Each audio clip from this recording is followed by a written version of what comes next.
Can everybody hear me? Awesome. All right. Hello, everyone. Thank you for inviting me to present here. My name is Michael Bottone. I was a master's student at the University of Georgia and did my research under Dr. Johnsen. I'm going to be presenting a paper, Improving Interaction in HMD Vehicle Simulators Through Real-Time Object Reconstruction.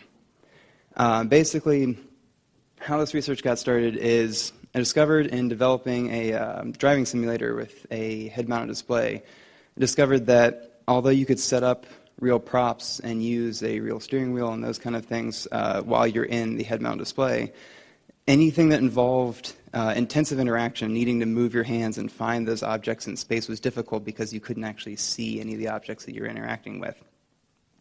And so this opened up this motivation of wanting to bring those real objects into the virtual world with you so that they would be much easier to interact with. And a driving simulator is a very good application of what this research can benefit because its interaction is very intense. If it's something where you're just holding onto a controller and your hand doesn't move and you're moving your thumb left and right, that's one thing. But if you're needing to move your hands through space and concentrate on what you're needing to interact with, being able to see those real objects could greatly improve the usability of whatever you're trying to interact with there.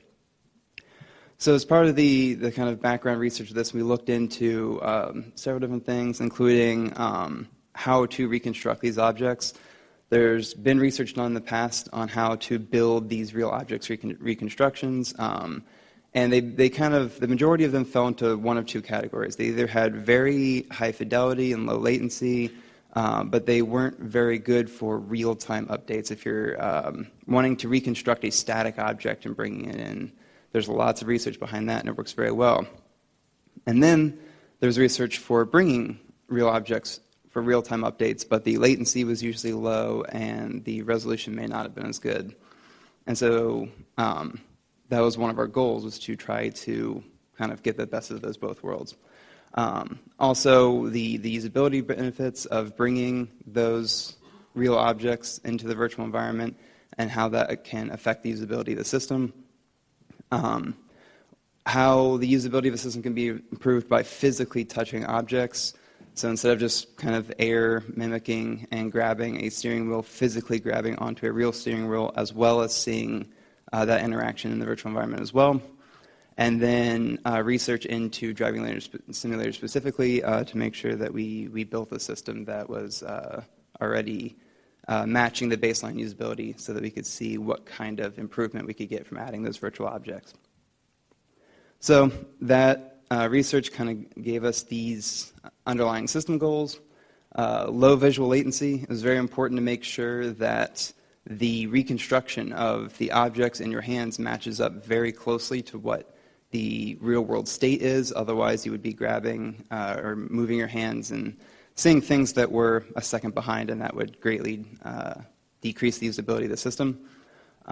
We wanted to make sure that the rendering was good and smooth in the head-mounted display. Like I said, there was systems developed in the past that allowed for real-time updates, but with the rendering power that is needed to run these new head-mounted displays takes a lot of processing power, and we needed to make sure that we did it efficiently enough so that it would run smoothly on today's head-mounted displays. We needed a high interaction fidelity. We needed the users to feel present in the simulation. And that was very important not only for the usability of the simulation, but to make sure that when we were testing how much they improved, we could attribute that to the objects that are being added to the simulation. And then the fourth goal is just to improve the overall usability of the system. That's the kind of ultimate goal here, is to show that bringing in these objects can make the system more usable. So our two main contributions in this research was showing that the real object reconstruction can be implemented efficiently, updating at low latency and performing well enough to be rendered onto a modern head-mounted display, as well as showing that one of those kind of big current inhibitors of head-mounted displays, the occluding of the real world, can be solved by using this kind of system to bring the real objects around you into the virtual world with you to allow you to interact with them even though you can't physically see them. So our system consisted of a set of consumer available hardware, including a Microsoft Kinect, an Oculus Rift DK2, and a steering wheel and pedal set. And this hardware is all up-to-date consumer hardware, and we wanted to make sure that it ran on this kind of system so that it could be available to anybody who needed to use it. So the main way our system works is there's two main sections. There is the simulation, and then there is the rendering plugin that we built. And the rendering plugin consists of two main processes. The Microsoft Kinect reports two main sets of data, the color data that it sees in the camera and the depth data that it gets from the IR sensor. And both of these are critical to reconstructing what you see in the real world. So the first process is getting the color data from the camera. And this one was much more straightforward. It's just a color image that we take the data and store. The depth data has a lot more of the processing needed. We needed to be able to take in the depth data and find, for each point where it was reading, find all of the height coordinates and reconstruct a mesh that could be rendered into the virtual world with the user. And so we needed to be able to filter out the noisy points and reconstruct something as smooth as possible and something that matched the contours of the real object as closely as possible. So both of those are running in two separate processes and passing the data over to the simulation. So for the simulation, basically the way it works is you start off with a flat mesh that has a vertice for every depth point that gets read by the Kinect, and then the points are moved up and down along the z-axis according to the height data points that are retrieved from the Kinect, creating a contour that matches what you see in the real world, and then takes the color image and overlays it on top of that, making sure that the image data aligns with the contours of the mesh itself to give you a very realistic reconstruction of what you would be seeing in front of you. So this simulation, or this reconstruction, was then put into a driving simulation. And so we developed a world, the car, something you could drive around in, and we did this in two separate ways. One simulation had only virtual objects in it, so there was nothing in the real world that was put into the virtual world with you. But if you moved the real world steering wheel, you would see the virtual steering wheel move, and everything worked, but you couldn't see your hands, and they were virtual representations of the objects. They weren't the actual objects themselves. Then the second version of the simulation included none of the virtual objects and only the real-world objects in front of you. So you saw the actual steering wheel, and that's in that bottom picture there, the actual steering wheel, the actual shifter, and your hands as well, and how they all are situated relative to each other. We wanted to make the driving simulator as realistic as possible, and like I said earlier, this was to make sure that we started with a good, usable baseline of a driving simulator so that we could see how that was improved by adding in these real objects. So once we kind of had this system built, then we needed to evaluate the improvements of adding those objects. So we created a very basic simulation, something that was very repeatable and quantifiable, and something that would take the participants through the kind of standard steps that you would do while driving. So driving in a straight line, cornering, needing to turn into a parking area, park the car, reverse, pull out. And it was about a minute long, and something, like I said, we needed something very simple so that we could reproduce it for each participant as precisely as possible, so we could measure the differences in how they did when the objects were changed. So then before and after each simulation, we gave them a set of questions. The first set of questions were asked after they did the first simulation with just virtual objects, asking how easy they felt getting through the simulation, did they feel nauseous, and a handful of other questions about the simulation itself. Then, once they completed that, then we put them through the second simulation with the real objects included. We asked them the exact same set of questions to get a comparison, then also adding some specific questions about the real objects themselves and how much they felt like it improved the simulation. And all these were graded on a 5-point scale so that we could get some quantifiable numbers. So after we ran the study with the two main study groups and then a additional control group, we got these numbers, and we found that there wasn't a statistical significant difference in the simulator sickness and how easy they felt the simulation was, even though they both did improve. However, the statistical significance that we saw was in how realistic the simulation felt, the interaction fidelity, and their time improvement. So I'd like to talk about the different groups. So if you look on the graph on the left, we did notice a statistically significant difference from the simulation where there were no real objects to the simulation where there were real objects. However, we were concerned that because we did them in the same ordering, that some of the improvement from one simulation to the next could have been due to them going second. And we did it in the same ordering instead of randomizing it for a specific reason, because we were concerned that if we gave them the real objects first, they would start developing better muscle memory of where the objects were and then do better in the virtual-only simulation because they had done the real objects first. And so we wanted to do the full virtual simulation first and then do the real objects second, but we needed to isolate how much their improvement the second time was from it being their second time. So we did another group where we had them run through the full virtual simulation twice in a row. And on the graph on the right, the top plot there, you see that there was no statistically significant change in their time for that group. So we were able to kind of show that there isn't a significant portion of the time improvement from one simulation to the next that was just from it being their second time. Which showed us that the improvement, including those real objects, did have a significant improvement in their time of being able to complete that simulation. The other thing we looked at was the interaction fidelity. How realistic did it feel?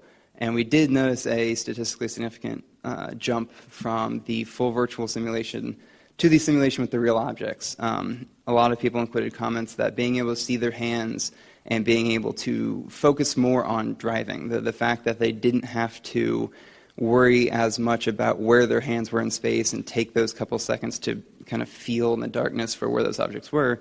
They were able to see their hands and grab the objects that they needed, allowing them to focus more on the simulation. The other statistically significant piece of data that we saw was this is a graph of a correlation between how helpful they felt the real objects were and how much their time improved. And we noticed that there was a correlation between how much they improved and how helpful they felt the simulation was.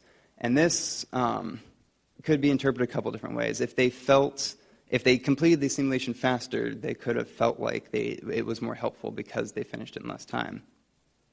But also, this kind of shows that the people that were completing it, or who felt like it was more helpful, were also completing it in a shorter amount of time.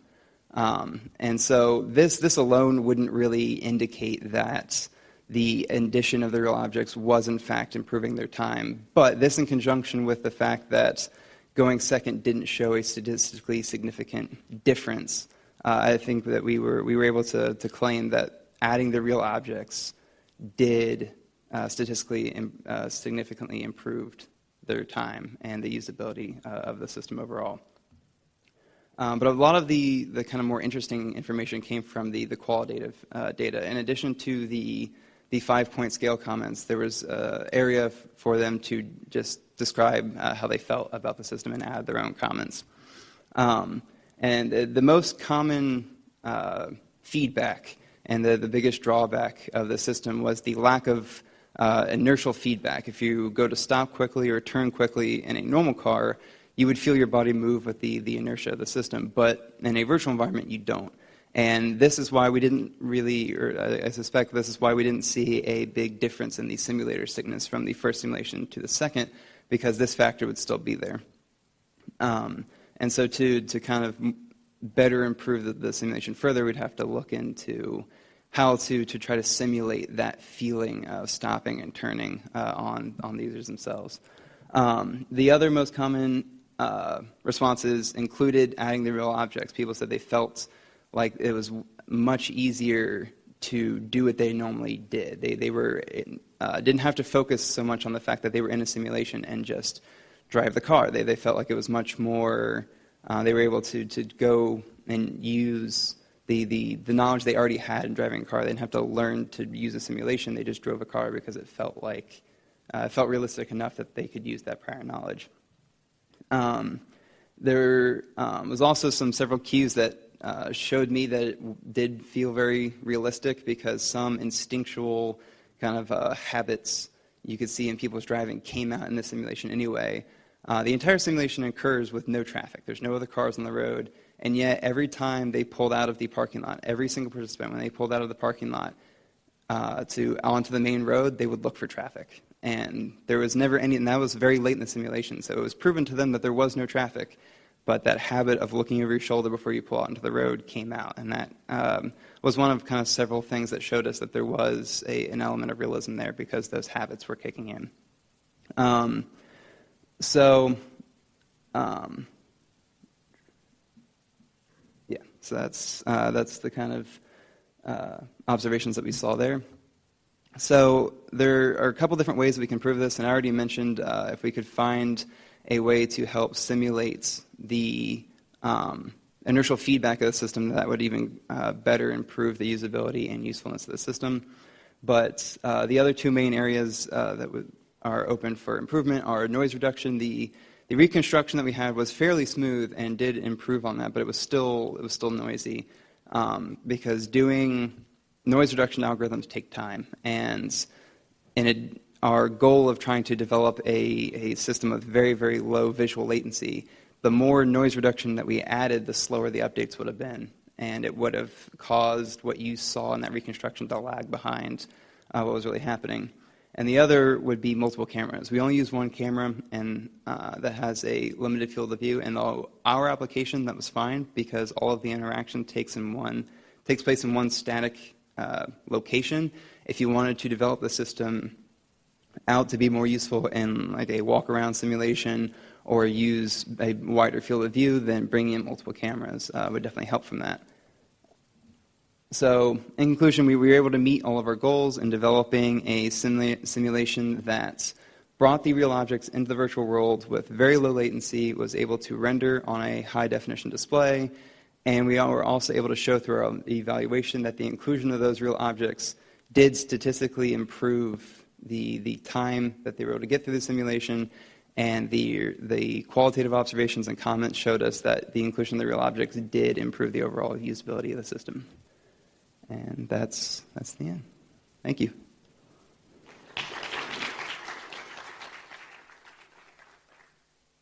Any questions? Any questions for the speaker?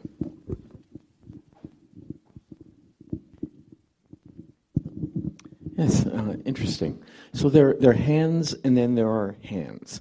And your hands are reconstructed from a RGBD camera.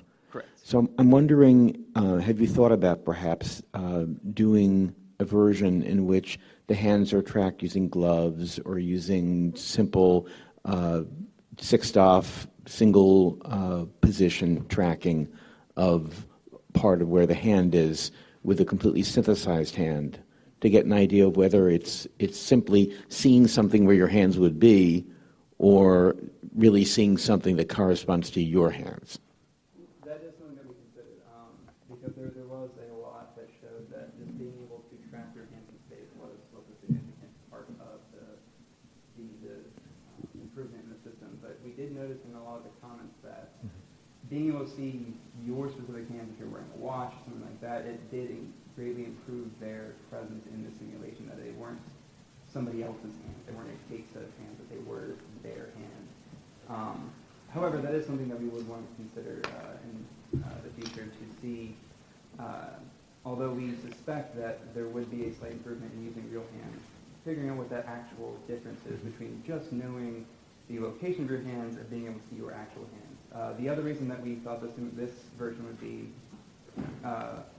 improved was that the reconstructed hands works great with the gloves in your hands for your hands, but this system allows you to bring in any object, not just hands. And so in this case, we had the wheel and the shifter as well, and being able to reach out and grab that shifter.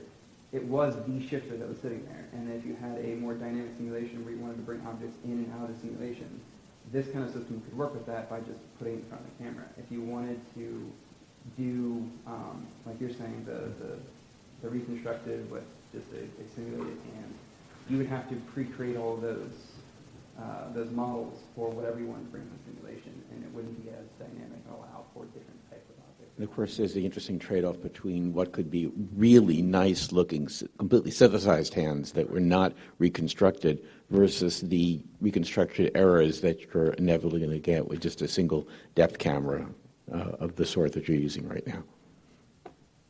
Yep. Thanks. Thanks, Steve.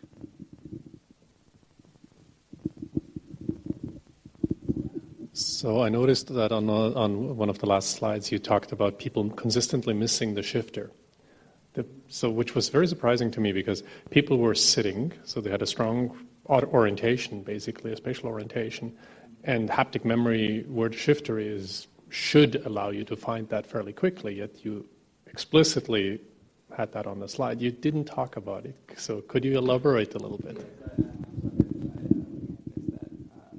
So yes, during the first part of the simulation where there were no hands, although we did position the shifter in the virtual environment as closely to the physical shifter as we could do it, we did notice that people tend to drive with both hands on the wheel. And although the shifter was right there and it shouldn't have been too difficult to find it, we did notice that when they went to go take their hand out of it and move it through space, that they were very, very bad about being able to find where that shifter was, and people missed it consistently. Even though they sat down and saw it in that full virtual environment, they would have to miss it. They'd hit the table a couple times, and they'd have to kind of find it slowly. And then we found that in the virtual simulation that people would just leave their hand on the shifter because they knew it was difficult to find in the first place. And so they would do the rest of the simulation with one hand driving and one hand on the shifter. However, when we included the real objects, they missed far fewer times. They were able to just grab it because they were able to see their hands, and then would also take their hand back onto the wheel to drive two-handed because they felt more confident in being able to grab that shifter again. So that was one of the things we noticed. I assume that all the observers that they were looking at that hand platform than at that point. Correct, and no, we didn't quantify that, but that is something that we did notice as well.